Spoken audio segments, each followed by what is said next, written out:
गधे पर बैठकर नामांकन जमा करने पहुंची निर्दलीय उम्मीदवार कांग्रेस प्रत्याशी सुरेंद्र सिंह शेरा भैया बैलगाड़ी पर सवार होकर पहुंचे। विधानसभा चुनाव के लिए गुरुवार को नामांकन जमा करने के लिए दो प्रत्याशी अनोखे तरीके से पहुंचे। निर्दलीय प्रत्याशी प्रियांक सिंह ठाकुर गधे पर तो कांग्रेस प्रत्याशी ठाकुर सुरेंद्र सिंह शेरा भैया बैलगाड़ी पर सवार होकर अम्बेडकर चौराहा स्थित रिटर्निंग ऑफिस पहुंचे। निर्दलीय प्रत्याशी प्रियांक सिंह का कहना है कि हमें नेता 5 साल गधा समझते हैं, इसलिए इस तरह नामांकन जमा करने पहुंचे। वहीं कांग्रेस प्रत्याशी सुरेंद्र सिंह ने कहा कि भाजपा की सरकार ने पेट्रोल डीजल के दाम इतने बढ़ा दिए हैं कि हमें बैलगाड़ी पर आना पड़ रहा है। वहीं निर्दलीय प्रत्याशी हर्षवर्धन सिंह चौहान और पूर्व मंत्री अर्चना चिटनिस ने मुहूर्त के तहत फॉर्म भरा। बाद में रैली निकालकर अलग से नामांकन जमा किया जाएगा।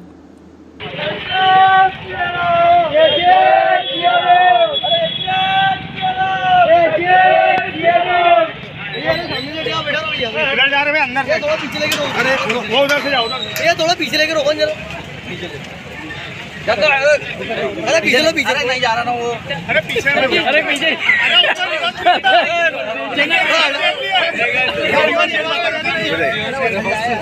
जो परिवारवादी नेता है वो पिछले कई दशकों से बुरहानपुर की जनता को, मतदाता को केवल गधा बनाने का कार्य कर रहे हैं।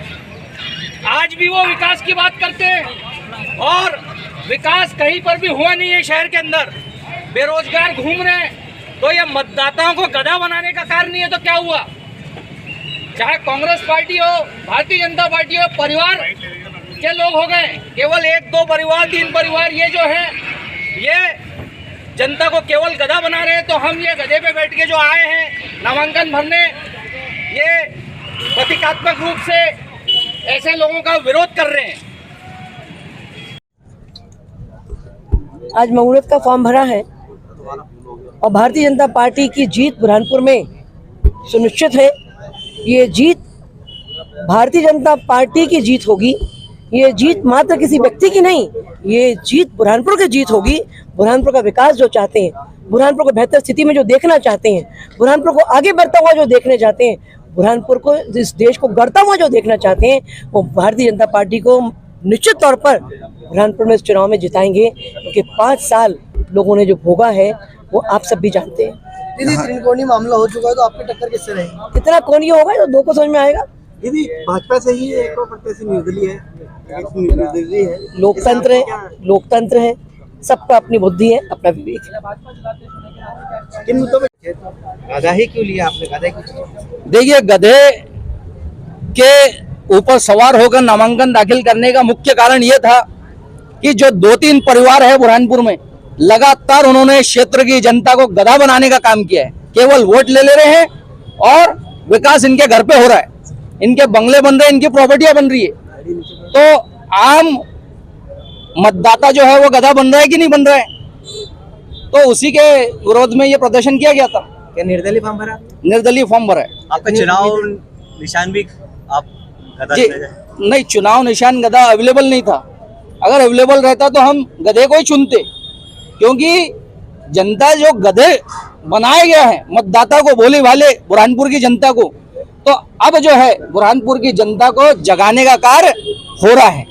और मुझे प्रचार कैसे करेंगे आप? क्या गधे पे बैठ के करेंगे?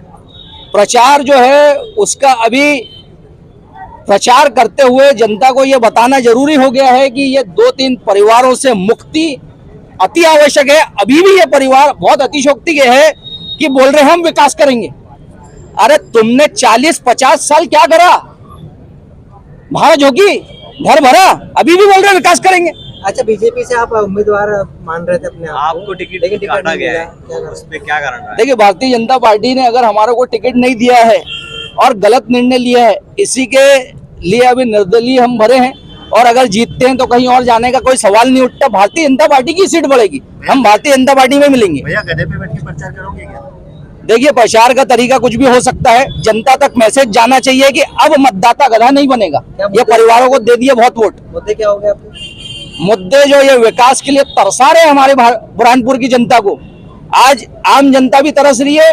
और इसके साथ साथ जो है आप बेरोजगारी का आलम देखिए, लोगों को खाने को नहीं है और इनके बंगले बन रहे हैं।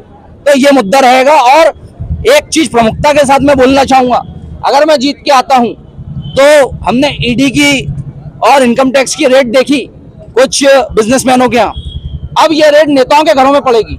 देखा जाएगा 40-50 वर्षों में इनने जो संपत्ति अर्जित करी है कहां से करी है, तो इनके सारे नेता कांग्रेस के हो या भारतीय जनता पार्टी के हो, इनके घर में इनकम टैक्स और ईडी इसकी रेट डाली जाएगी। क्या ईडी और इनकम टैक्स राजनीतिक या विधायक सांसद के कहने पर कार्रवाई करता है? ऐसा देखिए, अभी तक बुरहानपुर का इतिहास आप लोग भी जानते हैं।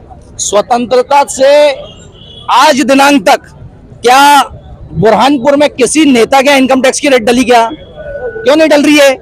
नेता इतनी प्रॉपर्टी कमा रहे हैं, संपत्ति इतनी अर्जित कर रहे हैं, तो अब जो रेट डलेगी वो नेताओं के घरों में डलेगी।